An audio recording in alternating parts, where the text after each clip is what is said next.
Hello everybody. Now this is your physics class of class 11, and at this time we are going to deal with our third lecture of chapter first, that is physical world.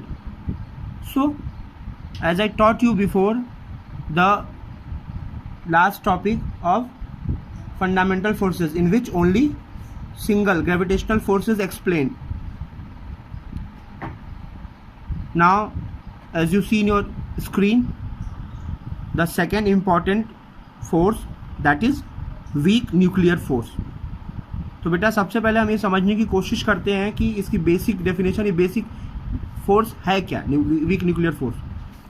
तो अगर जो आपके atoms के nucleons होते हैं, यानी nucleus का जो कॉन्सेप्ट है, तो न्यूक्लियस का अट्रैक्शन उस एटम के जितने भी इलेक्ट्रॉन्स उस न्यूक्लियस के चारों तरफ रिवॉल्व कर रहे हैं, उनके बीच में लगने वाला फोर्स वीक न्यूक्लियर फोर्स होता है.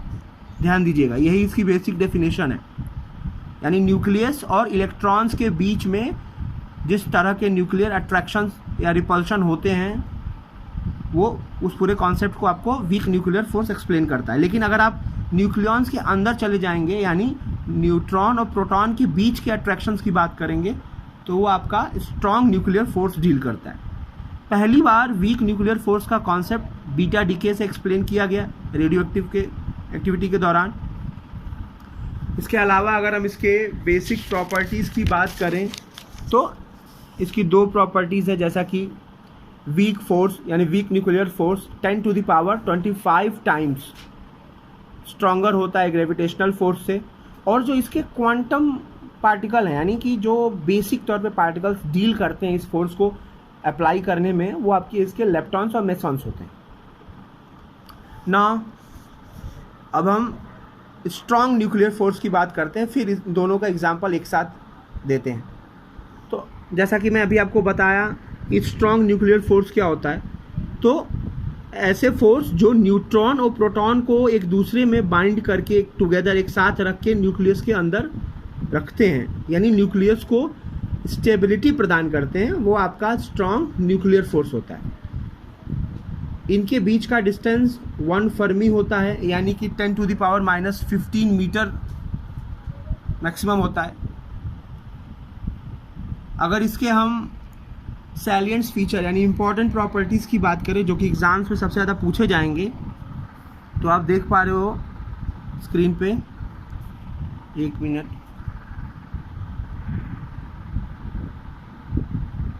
हाँ, पहली property, nuclear forces are the strongest force in nature. सबसे ज़्यादा जो 4 बेसिक फंडामेंटल फोर्सेस की बात हम लोगों की है, उसमें सबसे स्ट्रॉन्गेस्ट फोर्स ये होता है. ये 10⁻38 टाइम्स स्ट्रॉन्गर होता है ग्रेविटेशनल फोर्स से, 10⁻2 टाइम्स स्ट्रॉन्गर होता है इलेक्ट्रोस्टैटिक फोर्स से, और 10⁻13 टाइम्स स्ट्रॉन्गर होता है वीक फोर्स से, जैसा कि आप स्क्रीन पे देख पा रहे हो.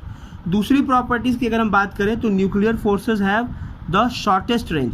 सबसे कम शॉर्टेस्ट रेंज होता है, जैसे कि मैंने आपको बताया, 1 फर्मी डिस्टेंस होता है 1 फर्मी मीटर के बराबर.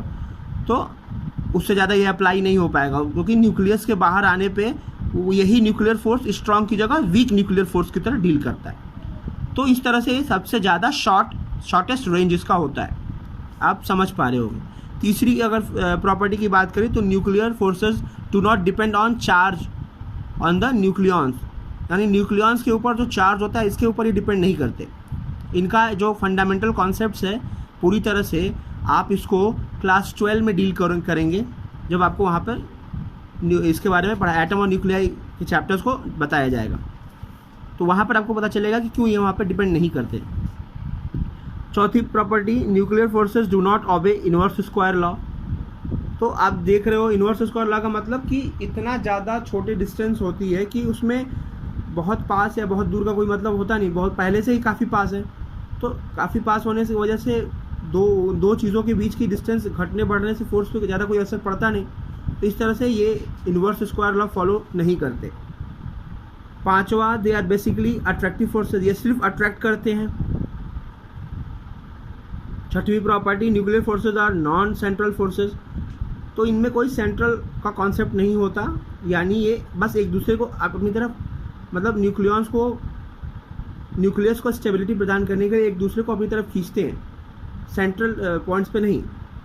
तो ये भी एक तरह का फोर्स है जो कि आप देख पा रहे हो कि सेंट्रल फोर्स से थोड़ा अलग है। सेंट्रल और नॉन सेंट्रल की जो बेसिक्स हैं ये आगे चीज़ों जब आपको पढ़ाएंगे तो फोर्सेज वगैरह में और बेसिक तौर पे और अच्छे से एक्सप्लेन हो पाएगा। उसी तरह से जो इसके 7वां पॉइंट्स है, ये नॉन कंजर्वेटिव फोर्स होते हैं, यानी पूरी तरह से पाथ पे डिपेंड करते हैं। पहली खास बात नॉन कंजर्वेटिव की, इसका वर्क डन कभी भी ज़ीरो नहीं होता, इनके द्वारा किए गए वर्क डन का रिवर्सिबल होना संभव नहीं है। तो ये 3 तो बेसिक नॉन कंजर्वेटिव की बात यही हो गई। और अगर हम इसके क्वांटम पार्टिकल्स की बात करें तो ये मेसॉन पे डिपेंड करते हैं, यानी मेसॉन नाम का ऐसा कॉन्सेप्ट होता है जो इन चीज़ को आपस में रखने पे मदद करता है, यानी pi plus meson, pi minus meson और पाई नॉट मेसॉन, ऐसे 3 मेसॉन्स के कॉन्सेप्ट्स हैं जो न्यूक्लियस और प्रोटॉन और न्यूट्रॉन को आपस में एक साथ रखने में मदद करता है। ये उसका सबसे क्वांटम बेसिक पार्टिकल। अब क्वांटम पार्टिकल समझ पा रहे होगे क्योंकि किसी भी फोर्स का सबसे छोटा पार्टिकल जरूर होता है माइक्रोस्कोपिक लेवल पे, तो वही है ये।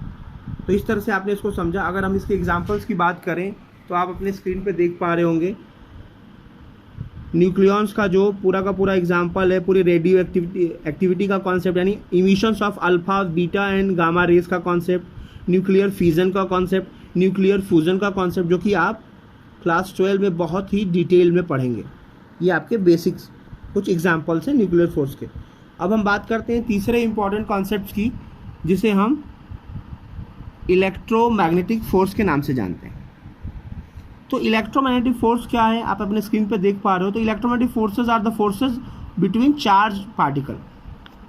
2 चार्ज पार्टिकल्स के बीच के फोर्स को इलेक्ट्रोमैग्नेटिक फोर्स कहते हैं।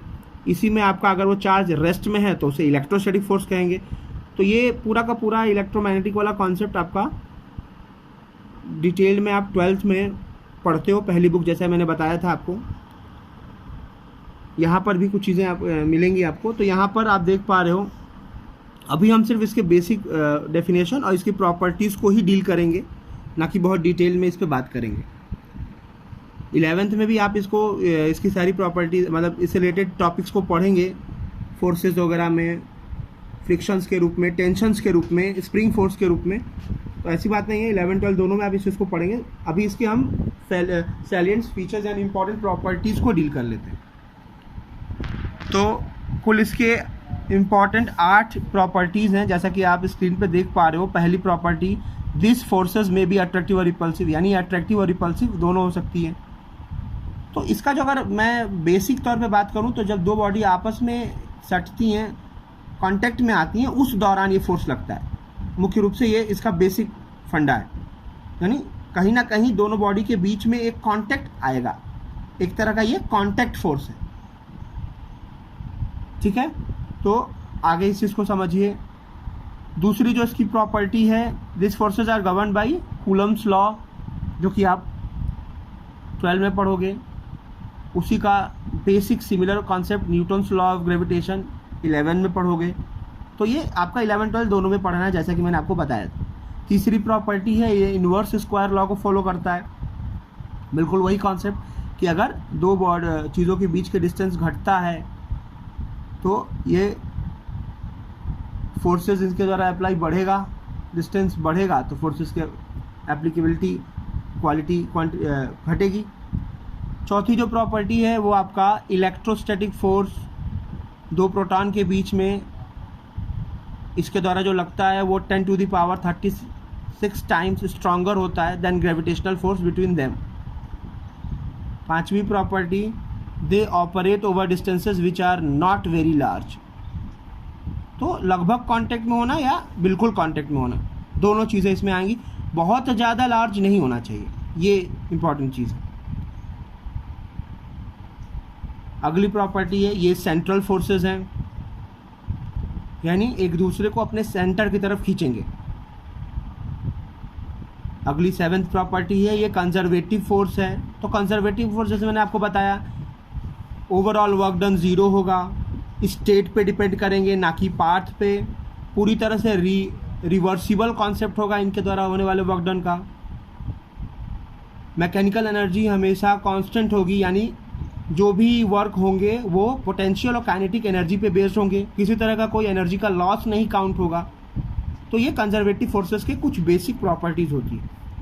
8वीं प्रॉपर्टीज़ की अगर हम बात करें तो fundamental properties of electromagnetic forces, fundamental particle की हम बात करें क्वांटम लेवल पे, तो ये फोटॉन होता है, यानी इसका जो बेसिक क्वांटम पार्टिकल होगा वो फोटॉन होगा, जिसके पास कोई चार्ज नहीं होता, रेस्ट मास होता है, ज़ीरो रेस्ट मास होता है। तो ये आपका इसकी इंपॉर्टेंट प्रॉपर्टीज़ हो गई। अगर हम इसके एग्जांपल्स की बात करें तो आप देख पा रहे हो इलेक्ट्रिकली चार्ज बैलून का आपस में सटना, दीवार पे सटना, या मैग्नेट का नेल, आयरन नेल को उठाना, या टेंशन का लगना स्ट्रिंग में, या a surface pushing upward a body placed on it and thereby producing normal reactions का होना, फ्रिक्शन फोर्सेस का होना, सरफेस टेंशंस का होना। तो ये इसके एग्जांपल्स हैं जो आप आगे डील करोगे। Thank you.